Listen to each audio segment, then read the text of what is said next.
Bonjour tout le monde, Éric Grenet ici avec Philippe J. Fournier pour cet nouvel épisode du balado Les Chiffres. Philippe, il y a quelques semaines depuis les élections fédérales, comment ça va?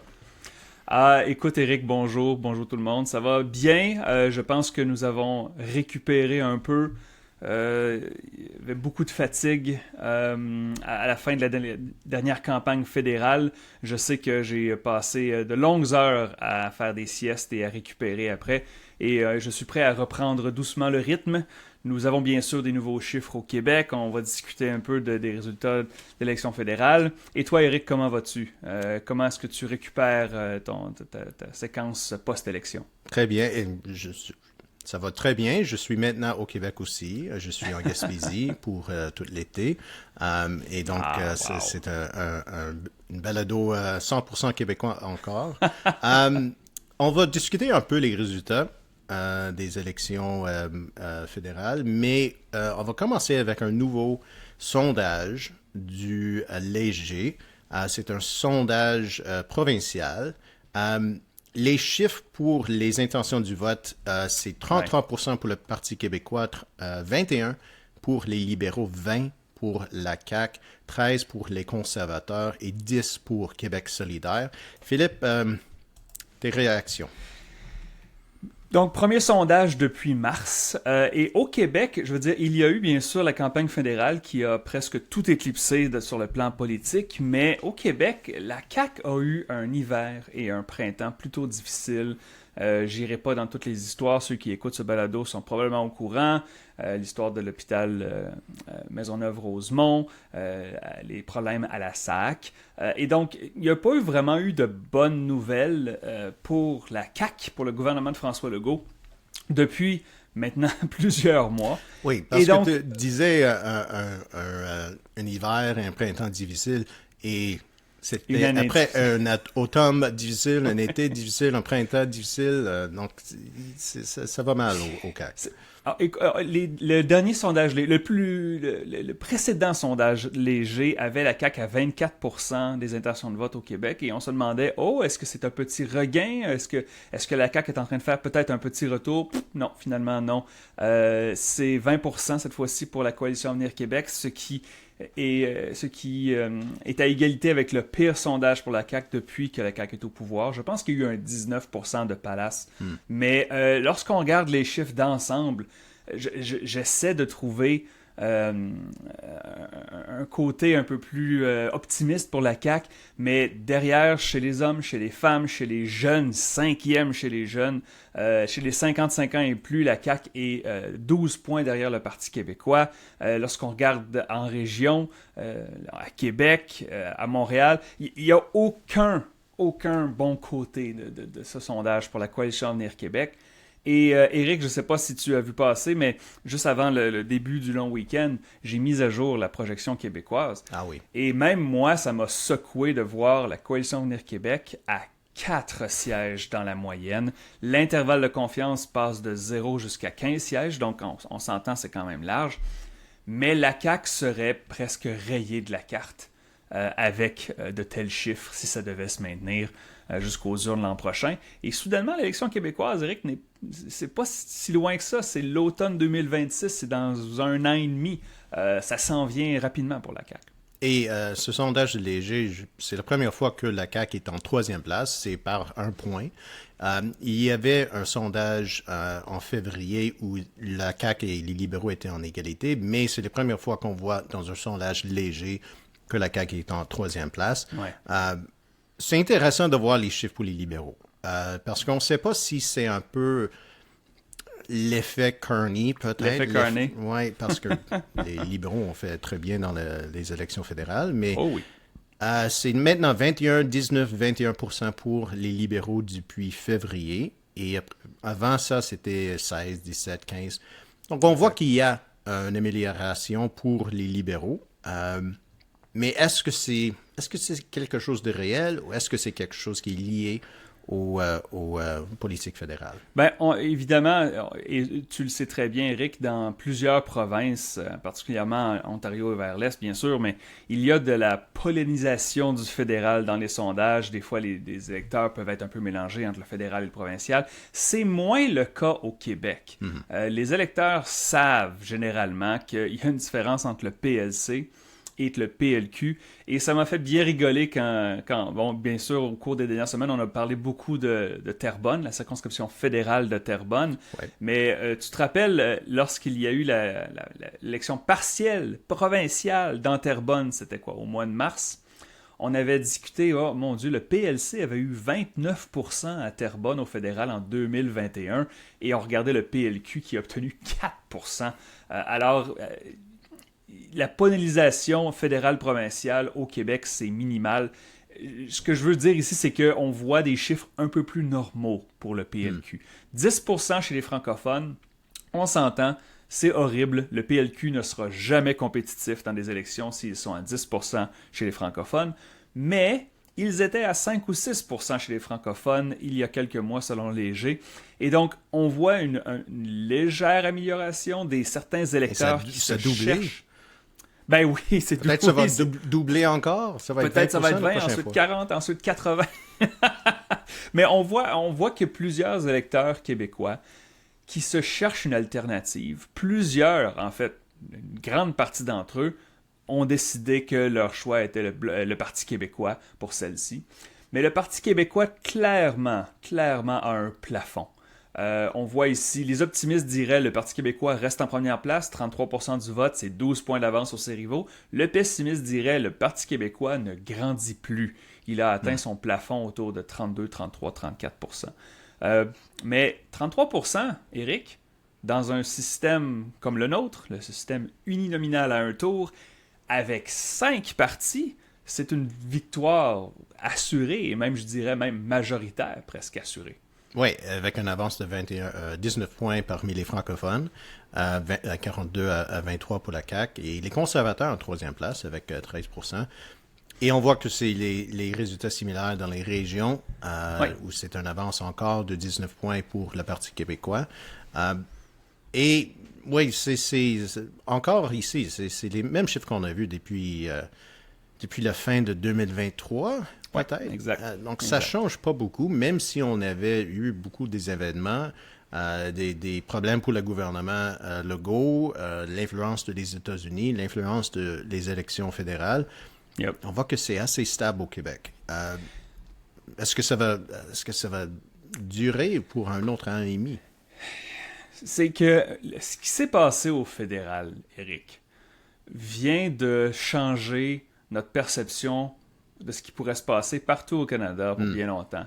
Tu sais, je veux dire, plusieurs ont écrit après l'élection fédérale, la victoire de M. Carney, qu'il n'y a plus d'avance qui est suffisante. Les conservateurs qui mènent par 15, 20, 25 points pendant presque 2 ans consécutifs, et en l'espace d'un printemps, d'une campagne, ils ont perdu leur avance et ils ont perdu l'élection.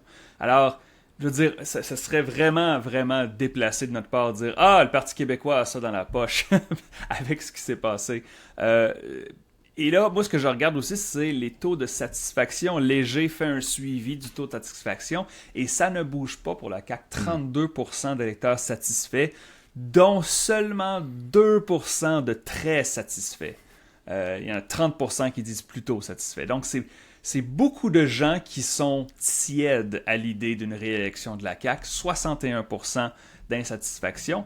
Et Léger a aussi demandé la question de est-ce qu'on a besoin de changement au Québec? Et on sait qu'il faut faire attention avec cette question-là, que ce soit au fédéral ou au provincial, peu importe les sondeurs, lorsqu'on questionne les électeurs sur du changement, le désir de changement est toujours très élevé. Ce qui nous intéresse vraiment, c'est de voir est-ce qu'il y a des gens qui veulent encore avoir le même parti au pouvoir. Je sais que ça a l'air contradictoire, mais c'est pas tout à fait la même chose. Donc, dans ce sondage-là, encore une fois, c'est seulement au Québec, 63% des électeurs veulent changer de gouvernement. Ce qui est considérable. Mais si on se dit, ben, s'il y a 37% des gens qui veulent garder la CAQ va gagner. Non, il y a seulement 18% qui veulent garder le gouvernement de la CAQ. Avec de tels chiffres et qui sont, je veux dire, on regarde les découpages régionaux, démographiques, par genre, par âge. La CAQ est loin derrière. Les Québécois sont mûrs pour du changement. Reste à voir si le Parti québécois, en tête depuis 1 an et demi déjà dans les sondages, avec un chef qui semble avoir un bon contrôle sur son parti, semble avoir une belle image auprès de la population. Reste à voir si le nouveau chef du PLQ, quel qu'il sera, va réussir à renverser cette tendance-là. Mais pour la CAQ, c'est tellement difficile de voir un revirement. Oui, c'est des chiffres similaires de Justin Trudeau au fédéral. On a vu des chiffres comme ça, plus que 60% qui disaient qu'on a besoin d'un changement et 20% ou moins qui disent qu'il faut réélire le gouvernement. Mais il y avait un changement de chef pour le Parti libéral du Canada. Je pense pas qu'il va y avoir un changement de chef à la CAQ, mais on verra. Mais j'ai vu les chiffres légers où il y avait la question qui serait le meilleur premier ministre. Il y avait juste un écart de 3 points entre Paul Saint-Pierre Plamondon et François Legault. C'était un écart beaucoup plus important entre le Parti québécois et la CAQ. Ça indiquait quelque chose, je ne sais pas quoi exactement, mais s'il y avait un petit morceau de bonne nouvelle pour la CAQ, peut-être c'est ce résultat-là, mais... je sais pas si c'est une bonne nouvelle pour la CAQ ou si c'est un drapeau rouge pour le Parti québécois, n'est-ce pas? Je veux dire, le PQ, comme on dit, est en tête et semble avoir une bonne base. L'appui à la souveraineté n'est pas très élevé, mais il est suffisant pour remporter une élection. Dans ce sondage, 32% des électeurs appuient la souveraineté. Et donc, même si ce n'est pas une ligne directe, même si ce n'est pas un calcul direct entre les appuis vers la souveraineté et les appuis au Parti québécois, ça reste un tiers de l'électorat, ce qui est amplement suffisant pour gagner l'élection. Mais ça ne fait pas un mandat très fort. Et donc, là, on va avoir un test à l'automne. Là, il y a plusieurs choses qu'on doit discuter, là, mais il va y avoir un test important à l'automne, l'élection partielle dans Arthabaska. Ça, c'est entre l'Estrie, centre du Québec, Chaudière-Appalaches, ça chevauche un peu les régions. C'était Éric Lefebvre de la CAQ qui a remporté facilement ce comté-là dans les dernières années. Maintenant, M. Lefebvre est au fédéral avec les conservateurs. Et c'était un résultat assez serré. Les libéraux étaient en deuxième place. Et ça, c'était surprenant que les libéraux étaient en deuxième place dans un comté comme Richmond-Athabasca, qui n'est pas exactement la même que la circonscription provinciale, mais au moins, c'était un résultat un peu intéressant. Mais continue. Oui, absolument. Non, je suis d'accord. C'était pas une victoire par une marge aussi importante que ce que Alain Reyes, jadis, avec les conservateurs, avait accumulé. Mais il faut vraiment faire attention avec les liens fédéraux, PLC et PLQ, parce que ça n'a rien à voir. Je ne dis pas que le PLQ était en position de gagner en Arthabaska. Mais seulement que c'était intéressant que Éric Lefebvre n'était pas exactement un nom qui a aidé le parti. Être un ancien caquiste présentement partout au Québec, ce n'est pas nécessairement un atout. Je pense que c'est la base conservatrice était quand même assez forte pour résister à, on va le dire, une excellente performance du PLC au Québec, 43%. Je veux dire, ça faisait des décennies qu'on n'avait pas vu ça. Mais je pense qu'on ne peut pas vraiment passer au travers de ce sondage léger-là, Éric, sans discuter de la course au PLQ. Donc, ça achève. La course au PLQ a été très longue et pendant longtemps, elle a aussi passé sous le radar, n'est-ce pas? Mais là, ils ont plusieurs débats. Je pense qu'ils en ont 2 autres en fin de semaine. Il y en a un à Trois-Rivières et un à Rivière-du-Loup qui s'en vient à la fin du mois. Mais lorsqu'on regarde les chiffres de ce sondage-là, il faut faire attention parce que la population sondée n'est pas la population qui va voter dans cette course à la chefferie. Mais les écarts sont redoutables. Pablo Rodriguez, loin devant ses rivaux dans toutes les tranches démographiques et régionales. Et il pourrait aider le Parti libéral du Québec. Et c'est probablement pour ça qu'il est en première place. Ce même sondage, avec Pablo Rodriguez comme chef du Parti libéral, 31%, donc un gain de 10 points sur le Marc Tanguay, les résultats actuels. 30% pour le PQ, 16% pour la CAQ. J'ai trouvé ça intéressant que c'était un base d'appui pour tous les autres partis. Ouais. Donc, c'était un base de quelques points du PQ aux conservateurs, Québec solidaire et la CAQ. Donc, est-ce que le Parti libéral est la nouvelle coalition? Je ne sais pas. Mais c'est des sondages comme ça, c'est des sondages hypothétiques. Ouais. Mais on a vu en janvier et en février qu'avec Mark Carney, les libéraux a fait des gains dans des sondages hypothétiques et en fin de compte, il avait raison. Exact. Donc, est-ce que c'est la même chose ici? Et c'est pour ça, quand j'ai écrit la chronique dans l'actualité sur Pablo Rodriguez et les chiffres de Léger, et toi et moi, nous avons discuté de ça plusieurs fois auparavant, à quel point, oui, c'est intéressant les sondages hypothétiques, les questions de sondages hypothétiques, mais on sait que les scénarios hypothétiques ne s'avèrent pas toujours. Lorsque les électeurs sont confrontés à une question hypothétique, c'est plus facile de dire « Ouais, je veux du changement, oui, je vais faire... » Mais quand c'est réel, les chiffres ne se traduisent pas d'un scénario à l'autre. Cependant, comme tu viens de le dire, si on regarde les sondages de janvier, qu'est-ce qu'on voit si Mark Carney soudainement devient chef libéral? Ces sondages-là se sont avérés. Mark Carney a bel et bien gagné l'élection, et pas juste à cause du mode de scrutin, il a gagné le vote populaire. Alors, là, on regarde, maintenant il nous reste moins d'un mois à la course au PLQ. On voit Pablo Rodriguez est le seul des candidats à la chefferie du PLQ qui vraiment fait bouger l'aiguille. C'est ça aussi que je trouve intéressant. Il y a 5 candidats à la chefferie du PLQ, mais il y en a juste, sans dénigrer personne, il y a juste 3 vraiment qui ont des chances de gagner. Charles Milliard fait plus 1 pour le PLQ, de 21 à 22%. Il ne fait pas bouger l'aiguille.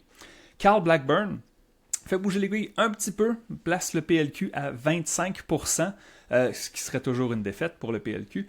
Pablo Rodriguez, égalité statistique avec le PLQ, comme tu l'as dit, donc 31% libéral, 30% Parti québécois. Juste pour le plaisir, mon cher Éric, j'ai pris ces chiffres-là de Léger et j'ai décidé de juste faire une petite... C'est une approximation, bien sûr, parce qu'on n'a pas le découpage complet.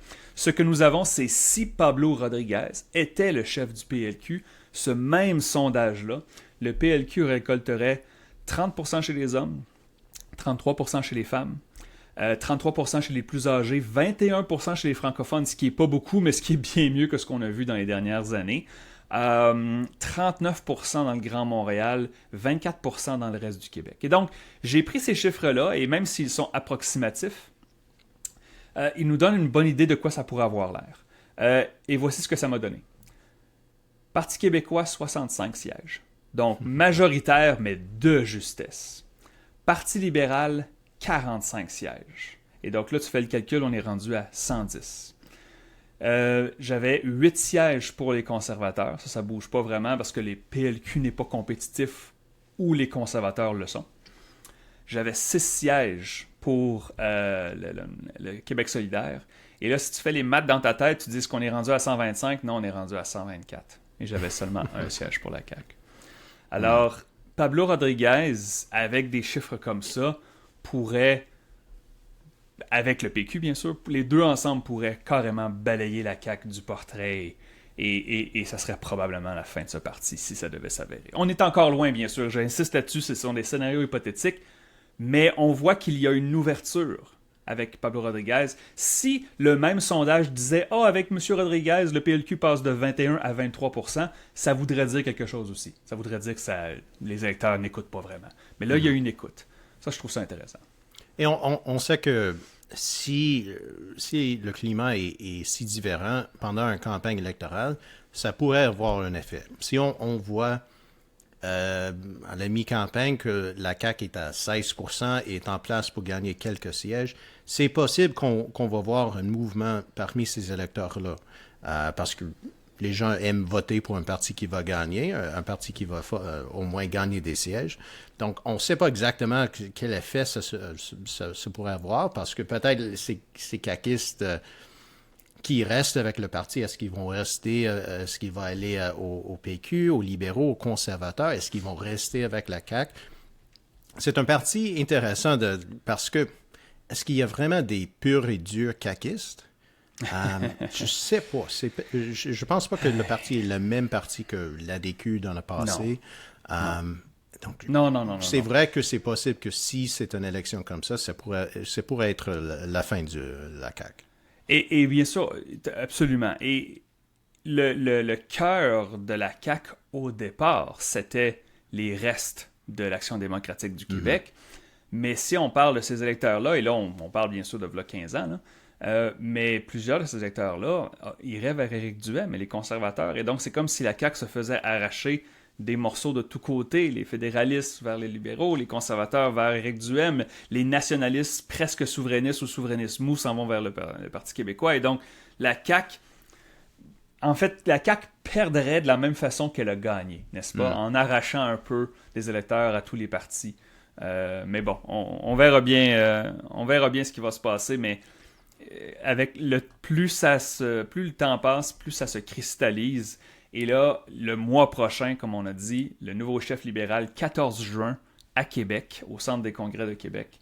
Les libéraux vont choisir le nouveau chef et j'ai bien hâte de voir les premiers chiffres avec le nouveau chef pour voir si vraiment l'aiguille va bouger. Donc, on verra bien. Peut-être quelques mots sur les résultats des élections fédérales parce que notre dernier épisode était juste avant les résultats. Oui. Donc, il faut parler un peu de qu'est-ce qui est arrivé. C'était presque exactement les résultats qui prédit les sondages et nos projections. Québec, Il n'y avait pas beaucoup de surprises au Québec, mais est-ce qu'il y avait quelques comtés qui étaient un peu surprenants le soir électoral? Ben, c'est évidemment qu'on peut difficilement discuter de ça, toi et moi, et ne pas mentionner Terrebonne. Je veux dire, toi et moi, on ne fait pas d'analyse légale sur ce que Élections Canada devrait décider. Bon, il semblerait que ça soit décidé. On sait que le Bloc s'en va en cours pour challenger les résultats de l'élection dans Terrebonne. On le rappelle, une victoire de 1 vote de la candidate libérale Tatiana Auguste sur le député bloquiste. Et on sait qu'il y a des votes par la poste. Au début, l'histoire de Nouveau et de d'autres médias, c'était qu'il y avait un vote bloquiste qui n'avait pas été comptabilisé à cause d'une erreur de code postal, mais pas une erreur qui a été faite par l'électrice, mais par Élections Canada. Là, il y a d'autres votes postaux qui ne se sont pas rendus à temps. Et donc, il n'y a pas vraiment de situation qui pourrait plaire à tout le monde dans ce cas-ci. C'est vraiment malheureux, mais est-ce qu'une victoire des libéraux dans Terrebonne par un vote, je veux dire, est-ce que ça te surprend? Toi et moi, nous avions Terrebonne comme étant un comté pivot, et je pense que toi et moi, nous avons quand même le Bloc comme favori. Et je pense que ceci reflète une surperformance du PLC au Québec. 43% dans la province, on l'a dit tantôt. Victoire par 15 points des libéraux au Québec sur le vote populaire. C'est quand même impressionnant. Je veux dire, moi, le dernier sondage Léger, je crois, avait une avance de 12 points. Et 12 points, OK, c'est beaucoup. Mais 15 points, c'est quand même assez impressionnant. Pour moi, un des surprises, c'était la victoire des libéraux à Beauport-Limoilou. Il y avait des bons résultats pour le Parti libéral à Québec. Ça, c'était un peu surprenant de voir ça. Oui, je suis d'accord. Et aussi le fait que le Parti libéral était en deuxième place, et souvent avec une deuxième place assez fort, pas loin derrière les conservateurs ou le Bloc, dans les régions où dans le passé, le PLC n'était pas exactement très compétitif. Ouais. Et aussi, on a vu, parce qu'il y avait un base d'appui pour le Bloc et un hausse pour les conservateurs, que les conservateurs étaient en deuxième place dans beaucoup de comtés à travers le Québec. Et je trouve que c'est intéressant de voir qu'il y avait ce mouvement-là. Je ne sais pas si ça va avoir un effet plus long terme, mais il y avait pas exactement un réalignement au Québec, mais il y avait des changements assez importants.